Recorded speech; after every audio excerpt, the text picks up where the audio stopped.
అంటే యాదవులు కూడా విజయం రావాలంటే మనం విజయం రావాలి చెప్పాలి, విజయం రావాలి చెప్పాలి. అలాగే మనం అనుకుంటే ముందు బిజినెస్ కూడా అమ్మటమన్నారు మూడు రకాలు కలిగించండి. ఒక్కొక్కటి ఒక విధాలు వెంకటమ్మ అన్నారంటే ప్రతిదాన్ని ఆశించి అంటే విషయం కంటెంట్ని ఏ విధంగా ఎక్కువ సమయం ఎక్కువగా సమాచారం అందించడానికి అదేవిధంగా మనకి అర్థమయ్యేలా చెప్పాలని ముందుగా ప్లాన్ చేసుకుని ఎలా చెప్పాలనేది ఆయనకి సాధారణంగా ఉన్నారంటే అంటే మనకి మ్యాక్సిమం కంటెంట్ అందించాలి ఫస్ట్ టైంలో అని ఆవిడ ఆలోచన యోగం. యథార్థపరంగా ఉన్నారంటే మనం నేర్చుకుంటున్నట్టుగా మనకు తెలియదు కానీ నేర్చుకుంటాం అంటే యాక్టివిటీతో మనల్ని ఇందులో యాక్టివిటీ చేస్తేనే మనతో మనం తెలియకుండా నేర్చుకోవచ్చు. అది ఆలోచన ముగ్గురు మూడు రకాలైనప్పుడు కూడా అందరికీ కూడా ఒకటే లక్షణం మనకి కంటెంట్ ఆన్సర్. అది మనకి మ్యాక్సిమం మనం 100% ఎవరికి అవకాశం చేయలేదు. తక్కువ టైంలో ఎక్కువ కంటెంట్ అవ్వాలి కాబట్టి మ్యాక్సిమం వాళ్ళు ట్రై చేయలేదు. వాళ్ళందరికీ కూడా ఆ విషయంలో తెలియజేసుకుంటూ ఆ ఇచ్చిన కంటెంట్ మనం వాళ్ళకి ఎక్స్ట్రా చేసుకొని వాటి యొక్క 3 రోజుల కంటెంట్ ఆ రోజుకి ఎక్స్ట్రా చేయాలని ముందే చెప్పారని మాట్లాడుతారు. కాకపోతే అలా చేయాలని చెప్పేది అది సంబంధించినటువంటి అటాచ్మెంట్ అంటే వీడియో కానీ ఏదో వేరే రకంగా ఎలా చేయాలో అవన్నీ మనం ముందుగానే ప్రిపేర్ చేసుకొని ఆ రోజు కూడా మనం కూడా ఇది ఎలాగైతే మనం మార్పులు బాగుంటున్నామో ఇది ఎలా చేయాలి మనం నేర్పిస్తే మనం అక్కడ బాగోవాలంటే ఆ అంగన్వాడీ కూడా మనల్ని ఇదే రకంగా వాళ్ళకి ఫీలింగ్ అంటే 100% లోపల బయట కాకుండా ఈ స్థానంలోకి ఎక్కడ మనం పనిచేస్తున్నాం వచ్చే కాలం వచ్చారు. ఇందులో కొంతమంది టీచర్లు స్కూల్ చేసిన తర్వాత కొంతమంది పిల్లలు గురించి ఆపలేదు. ఎందుకంటే ఆ మార్గం స్కూల్లో ఉండింది కూడా పిల్లలు రాలేదు.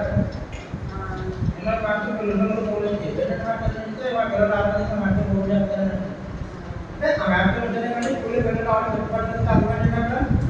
అర్థమైంది అక్కడ చెప్పలేదు వాళ్ళు అందరూ చెప్తున్నారు కానీ ఆ మార్గం కదా పిల్లల్ని పోల్చింది. ఆ రకంగా మనం వెళ్ళిపోయే ముందు కూడా ఆ బిజినెస్ ఎవరైతే ఉన్నారో వాళ్ళు మనం ఎదుర్కోవడానికి బాధ ఎదుర్కోవడానికి ఫీల్ అయ్యేలాగా మనం చెప్పగలిగితే మనం సక్సెస్ చేయాలంటే అదే మనకి చెప్పామన్నాక గౌరవం ఉన్న అందరూ ఫీల్ చేయండి. అందరికీ కూడా సబ్జెక్ట్ ఉంది, అందరూ కూడా అయితే ఇంటర్ తీసుకుంటే మనకి ఒక్కటి మనం ఇంట్లో పక్కలా కలుగుతాం. నేను అదే కాకుండా నేను చూపించే విషయం అనేది దాంట్లో మనలో దాన్ని బయట మనం జీవితంలో ఇక్కడ రకరకాల మండలం నుంచి రకరకాల విషయాలు ఎవరి యాక్టివిటీ ఎలా చేస్తున్నారు అట్లా మనం గమనించాం. అంటే మనం ఊరంతా తెలివితో పనులు ఉంటాయి. ఆ విషయం మనం ఇక్కడ సాధారణ చేసే యాక్టివిటీస్ బట్టి మనం తెలుసుకున్నాం. ఆ తెలుసుకుంటానికి మనం మన టీచింగ్ బయట మొదలుపెట్టుకుని మన భవిష్యత్తు మనం చెప్పబోయేటువంటి ట్రైనింగ్కి మరింత సమర్థంగా నిర్వహించి మన వాటిని కూడా మనం క్రమంగా నిర్వహించి మన సమస్య చూసుకోవాలని చెప్పి యావత్తు కూడా మన గ్రూప్ 1లో ప్రతి ఒక్కరు కూడా చాలా ఎక్కువ మంది ఉన్నప్పుడు కూడా చాలా డిసిప్లైన్గా ఉన్నాయి మన గ్రూప్. ఎందుకంటే డిసిప్లైన్గా ఉండడం అనేది మొట్టమొదటి గ్రౌండ్. ఆ గ్రౌండ్ని పాటించడం కానీ మొత్తం ఏ కార్యక్రమాలు చేయడం అది సమర్థంగా నిర్వహించాలంటే కారణం మన డిసిప్లైన్. కాబట్టి దాంట్లో పాత్ర ముఖ్యమైన పాత్ర మనకు కూడా ఉంది. మీ అందరికీ కూడా తెలియజేసుకుంటూ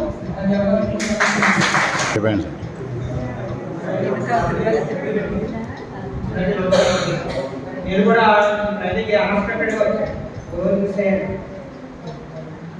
అంటే మనకు అధ్యక్షమండలిలో పనిచేసిన సార్ నలభై వెళ్ళడం వల్ల గతంలో బయటకి ఇచ్చినటువంటి సార్ చేతిలో మరోసారి ఇంటర్మీడియట్ నిలవడం వల్ల ప్రత్యేక సక్సెస్ ఆశగా వచ్చాము. ఈ ట్రైనింగ్ అంగన్వాడీ గురించి కాదండి, నాకు 25 సంవత్సరాలు ఉన్నత విద్యార్థులు ఉన్నత పాఠశాల విద్యార్థులు బోధించి నాకు కష్టాన్ని నేను స్థాయి తగ్గించిన అంటే ప్రభుత్వ అవకాశం ఇస్తున్నామని పిఎస్హెచ్ఎంగా నేను చదివిన పాఠశాల 6-7 తరగతులు చదివిన పాఠశాలని నేను అక్కడ ప్రైమరీ అంటే సాహిత్యంలో జైజాడ్ నుంచి నిలబడి వస్తాడు. ఏమర్థం ఏమైనా కొన్నాడు ఏమర్థం అదే నాకు తెలుసుకోవాలి. ఓ వారం రోజుకి 1-2 తరగతులు టీచర్లు చదవడంతో ఆ క్లాస్ చెప్పడానికి క్లాస్ చదివాను. వాళ్ళు అన్నారు అక్కడ చేస్తున్నాం తర్వాత నాతో మాట్లాడలేదు. దీని చేయాలి నమ్మకం చదవాలని చెప్పినా మనకి చాలా లేరు. దీని గురించి ఎలా చెప్పాలో నాకు అనిపించింది. సరే చదివే పరిస్థితి గమనించాను. ఎప్పుడో చిన్నప్పుడు ఇచ్చిన పద్యం పాట అబ్బబ్బో జీవితం మారిపోయింది. బిస్కెట్ల డబ్బాలో బాగున్నాడు, బాబుకు నాకు సీక్రెట్, పేట మీద కూర్చుంటే పెళ్లి అవుతుంది అని క్లాస్ తోటి వాళ్ళు చేయడం కూడా వాడుకున్నట్టు కాబట్టి నేను ఆడుతున్నాను. దాన్ని ఐస్ బ్రేక్ అంటారు. ఈ టైంలో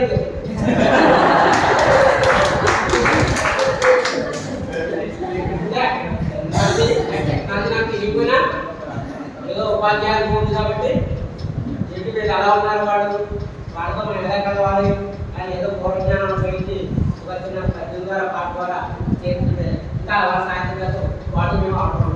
ఇంకా ఏం చెప్పడం నాకే తెలియదు. అది గట్టిగా ఎవరు సరే వాళ్ళ రోజులు సైలెంట్గా పెట్టుకుంటాం. తెలియదండి.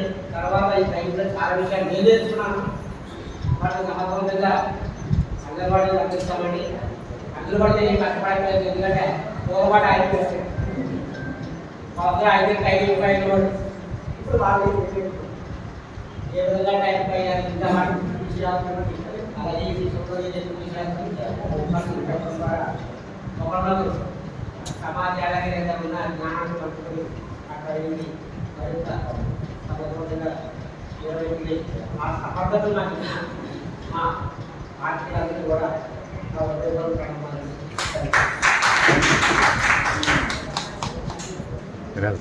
గురించి నేను ప్రత్యేకంగా చెప్పాలి. పేరు వెంకటరావు. దీన్ని చూస్తే ఏమనిపిస్తుందంటే అర్థంలో శిఖరంలా అనిపిస్తుంది. నేను ఫస్ట్ మేము ఇద్దరు ఒకేసారి రావులపాలెం మండలంలో జాయిన్ అయ్యాను. అప్పుడు స్కూల్ అసిస్టెంట్ సోషల్, ఇప్పుడు పిఎస్హెచ్ఎం. కానీ అంత స్థాయిలో ఉన్న చూడండి ఎలా పైగా అనుభవం అని దీన్ని అనుభవం చెప్పారు. 8 సంవత్సరాలు హై స్కూల్ ప్రభుత్వ ప్రైవేటు రంగంలో 22 సంవత్సరాలు హై స్కూల్ పిల్లలకు బోధించడం. తర్వాత 1-2 పిల్లలకు బోధించడం కూడా ఎటువంటి సంకోచం లేకుండా బోధిస్తూ ఈరోజు నేను చేస్తే నా ముందు లేదు. ఇది చూసే వాళ్ళు పేరంటే నాకైతే చెప్పగలుగుతుంటే అర్థంలో శిఖరం. కాబట్టి ఒకసారి మళ్ళీ ఒకసారి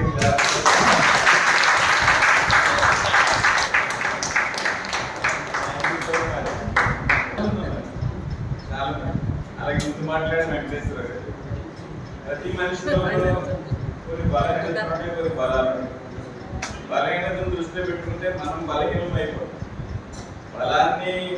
బలం మీద దృష్టి పెడితే బలవంతులు. దానిగా కూడా ఆయనకి నిర్వచనం. ఆయన ఒక ఉదాహరణ.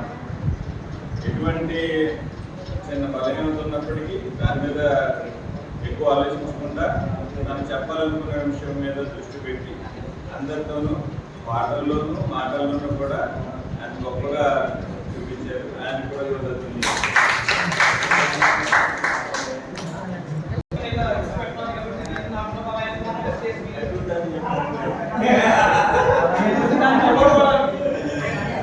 చెప్పండి.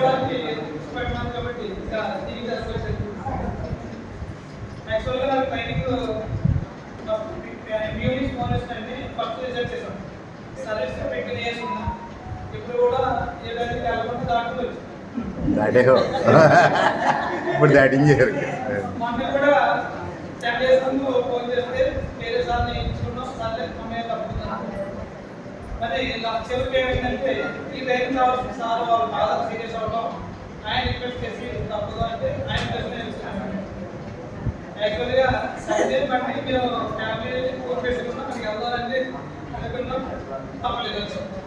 అది ఇక్కడ వచ్చిన తర్వాత ఎలా ఏం చేయాలి కూడా చూడాలి. చాలా విషయాలు ఇచ్చాం. ముఖ్యంగా వెంకటరామ గారి మనం క్లాస్ అయితే ఒక అవర్ 2 అవర్లు అయితే కొంచెం గట్టిగా చెప్పి కొంచెం రెస్ట్ తీసుకుంటే కంటిన్యూగా క్లాస్ చెప్పాలంటే ఈలాగా మనం ప్రోగ్రామ్ మాట్లాడుకుంటూ మళ్ళీ యాక్టివిటీ చేసుకుంటూ అలా క్లాస్ని ఎంగేజ్ చేయొచ్చు, ఎంజాయ్ చేయొచ్చు అనేది ఈ ద్వారా మనం చేస్తున్నాం. అలాగే మేడం గారు రామకృష్ణ మేడం గారు అందరిని ఎలా కంట్రోల్ చేయొచ్చు, ఎవరైనా మధ్యలో మాట్లాడుతుంటే ఎలా కంట్రోల్ చేసుకోవాలి అనేది ఈ మేడం ద్వారా తెలియచ్చు. ఈ కంట్రోల్ చేసిన ప్రతిసారి కూడా మా సూపర్వైజర్ గారు మేడం గారు మీరు బాధ్యత చూడండి, మా కంట్రోల్ వస్తుంది బాధ్యత అవుట్ చెప్పడం. నెక్స్ట్ నిహారిక మేడం గారు ఐస్ బ్రేకింగ్ యాక్టివిటీతో అందరినీ ఇన్వాల్వ్ చేయాలి. ఇందులో అందరినీ ఇన్వాల్వ్ చేసి అందరూ యాక్టివ్ ఫోటో తీసుకురావడం అనేది మా మేడం గారు మనం నేర్చుకుంటాం. ఇలా చాలా విషయాలు నేర్చుకుంటాం. అలాగే క్లాస్లో కూడా స్కూల్ గారు పాటలు చూపించడం, నెక్స్ట్ గోవింద్ గారితో జోకులు,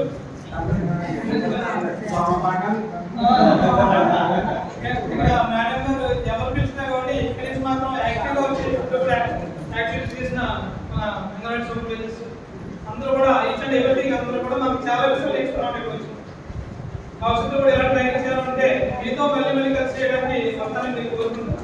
ఈ అవకాశం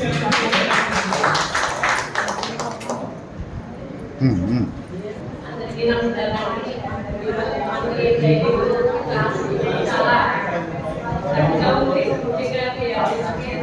మా సార్కి మరియు మా మేడం వచ్చిన కూడా నమస్కారాలు తెలియపరుస్తున్నాను. కూడా చాలా ఆనందంగా జరిగింది. ముఖ్యంగా నేను ఐసీడీఎస్ కోసం చెప్పదలుచుకున్నాను. టీచర్స్ విజ్ఞానవంతులు జ్ఞానవంతులు అన్ని టాలెంట్ ఉంటేనే ఈసీలోకి చదువుతారు. కానీ ఐసీడీఎస్ అనేది చాలా అభివృద్ధి మొదలుపెట్టండి. 1945 అక్టోబర్ 2న ఐసీడీఎస్ ఏర్పాటు చేయడం జరిగింది. ఐసీడీఎస్ యొక్క ముఖ్య ఉద్దేశం ఏంటంటే మనకి తల్లి బిడ్డ క్షేమంగా ఉండాలి అనే ఉద్దేశంతో మాతృమరణాలు కానీ శిశు మరణాలు కానీ జరగకూడదు అనే ఉద్దేశంతో ఐసీడీఎస్ ఏర్పాటు చేయడం జరిగింది. సంక్షేమం అనేది ఎక్కడి నుంచి వస్తారంటే కుటుంబం నుంచే వస్తారు. ఆ కుటుంబం నుంచి పుట్టిన పిల్లలే మనం విద్యావంతులు చేసేది. కనుక మాకు గతంలో అయితే ఏమైందంటే అభివృద్ధి లేక అవగాహన లేక చాలా మంది తల్లులు పురుటి సమయంలోనే వారి కాన్పుల సమయంలో తల్లులు మరణిస్తూ ఉండేవారు. అప్పుడు మరణించడం వల్ల అది మాతృమరణం జరిగింది. అలాగే పిల్లలు వచ్చేటప్పటికి పుట్టిన 7 రోజులకే శిశు మరణాలు జరిగింది. ఎప్పుడైతే మాతృమరణాలు శిశు మరణాలు జరుగుతున్నాయి, ఈ మాతృమరణాలు శిశు మరణాలు రేటు తగ్గించాలి అంటే అది ఏం చేయాలనే ఉద్దేశంతో మా ఐసీడీఎస్ ఏర్పాటు చేయడం జరిగింది.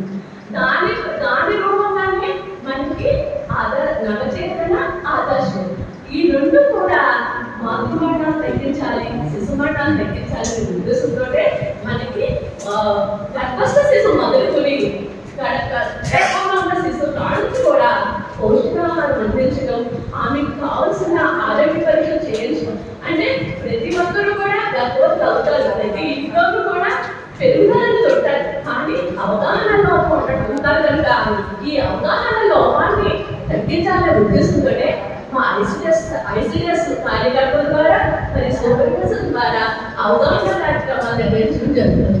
మరి మా సూపర్వైజర్స్ చాలా మంది అద్భుతులండి. మా సిలబస్ కూడా ఇప్పుడు మా మేడం గారు పరాహారంలో మేడం గారు సర్వీస్ అయిపోయి యాక్టివ్ మన ఆటాడించుకోవాలను అలాగే సార్ రమణ సార్ చక్కటి విషయాలు ఇవన్నీ కూడా మనకి ఆదర్శంగా నవచేతన ఇవన్నీ కూడా పెట్టడానికి కారణం ఏంటంటే కేవలం మాతృమరణాలు శిశు మరణాలు తగ్గించి అంతా కూడా సంక్షేమం అనేది అభివృద్ధి పరిచాలను చేస్తారు. ముఖ్యంగా ఉన్నారు చేయడం అనుకున్నారు చేస్తాం. ఎందుకంటే 20 పెట్టి టైం మెయింటెన్స్ ఖచ్చితంగా చేస్తాం. ఎందుకంటే మా సూపర్వైజర్స్ టీచర్స్ గా చెప్తానండి. ఎందుకంటే ఒక్కొక్కరికి మా సూపర్వైజర్స్ 25 సంవత్సరాలు సర్వీస్ అనుభవం, వారి తల్లిగా ఇంటి బాధ్యతను స్వీకరిస్తూ అలాగే ఉద్యోగం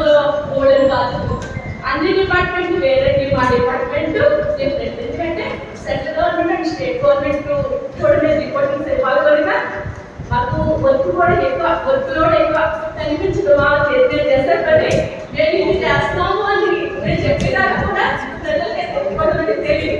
గోడంతా ఉండాలంటే ఐసీడీఎస్ అంటే సామాన్యమైన విషయం కాదు. మరి అంగన్వాడీ సూపర్వైజర్స్ అయినా మరి సీడీఓస్ అయినా చాలా కష్టపడతారు. నాకు తెలుసు తెల్లవారిని నాటించి ఇంటికి భర్తకు ఫోన్ చేయడం, పిల్లలు తెల్లవారిని రిపోర్టింగ్ చూసుకుంటారు.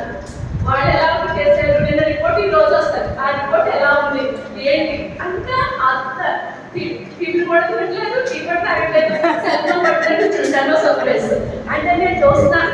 2 సెల్ ఫోన్లు ఉంటాయి. సర్ప్రైజ్ ఒక్కొక్కసారి ఏదైనా అనుకున్నా నేను చాలా ఎక్కెత్తుకుంటాను. సర్ప్రైజ్ టీచర్స్ ఎలా ఉన్నా చాలా ఒకరికొకరు చాలా అన్నిటిగా ఉంటాం, ఆగ్యాలుగా ఉంటాం.